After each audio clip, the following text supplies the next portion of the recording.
तळकोकणामध्ये शिवसेना आणि भाजपमध्ये चांगलाच कलगीतुरा रंगलेला आहे। सिंधुदुर्गमधील युतीच्या प्रश्नावरून रवींद्र चव्हाणांनी आता सारवासारव केली। निलेश राणेंच्या आरोपांसंदर्भात रवींद्र चव्हाणांनी उत्तर देणं आता टाळलेलं आहे। तुम्हाला एक व्हिडिओ पाठवून देतो, तोच तुम्ही आता जो प्रश्न आहे तो स्पॉन्सर असावा असं मला वाटतं। त्यांनी काय म्हटलं ते कदाचित तुम्ही ट्विस्ट करून विचारताय। तो व्हिडिओ जरा कोणत्याही परिस्थितीत दाखवलात तर मला असं वाटतं की बऱ्याच गोष्टी त्या तुमच्या लक्षात येतात।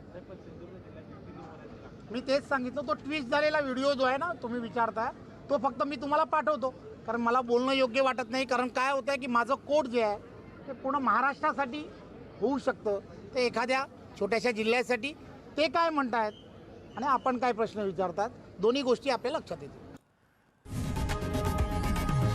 लोकशाही मराठी ऐका, पहा, जागरूक रहा।